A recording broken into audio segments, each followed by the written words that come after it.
ప్రభుత్వ ఆసుపత్రి సూపరింటెండెంట్గా బాధ్యతలు చేపట్టిన డాక్టర్ సత్యనారాయణను కలిసి కాంగ్రెస్ శ్రేణులు అభినందనలు తెలియజేశారు. రాజమండ్రి మెడికల్ కాలేజీ ప్రైవేటీకరణ చేస్తే ఆమరణ దీక్ష చేస్తానని, ఈ విషయంలో వైసీపీ ప్రజలను తప్పుదోవ పట్టిస్తుందని ధ్వజమెత్తారు జిల్లా కాంగ్రెస్ అధ్యక్షులు డాక్టర్ టీకే విశ్వేశ్వరరెడ్డి. బుధవారం ప్రభుత్వ ఆసుపత్రి సూపరింటెండెంట్గా బాధ్యతలు చేపట్టిన డాక్టర్ సత్యనారాయణను కలిసి కాంగ్రెస్ శ్రేణులు అభినందనలు తెలియజేశారు. అదేవిధంగా హాస్పిటల్లో పేదలకు ఎదురవుతున్న సమస్యలను వారి దృష్టిలో పెట్టి వాటి పరిష్కారానికి కృషి చేయాలని విజ్ఞప్తి చేశారు.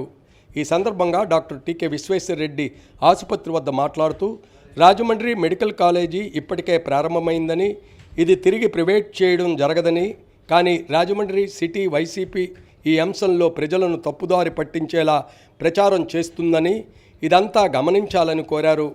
రాజమండ్రి సిటీ కాంగ్రెస్ అధ్యక్షులు బాలేపల్లి మురళీధర్ మాట్లాడుతూ, ప్రభుత్వ ఆసుపత్రుల్లో పేద రోగులు అనేక బాధలు పడుతున్నారని, వారి సమస్యలు తక్షణం పరిష్కరించాలని డిమాండ్ చేశారు.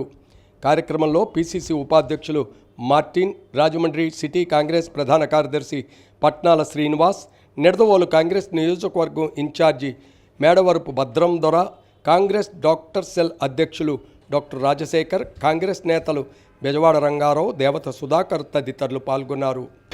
మీరు ఏదో ప్రజలను తప్పుదోవ పెట్టించి ర్యాలీకి బాగా జనం వస్తారని చెప్పి అడ్వర్టైజ్మెంట్ చేసుకోవడం కోసం దయించి ఇలాంటి తప్పుడు ప్రకటనలు ఇవ్వద్దని చెప్పి వైసీపీ నాయకులు కోరుతున్నాండి.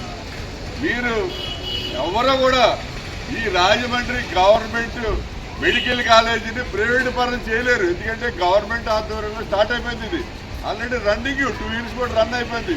ఇప్పుడు ఏదో కొత్తగా ఈ రాజమండ్రి గవర్నమెంట్ మెడికల్ కాలేజీని మేము ప్రైవేట్ పరం చేస్తున్నారు గవర్నమెంట్ వాళ్ళు, అది ఇదని చెప్పి మీరు ప్రకటనలు చేసి ప్రజలను రెచ్చగొట్టి ఊరేగింపు చేయడం కరెక్ట్ పద్ధతి కాదు.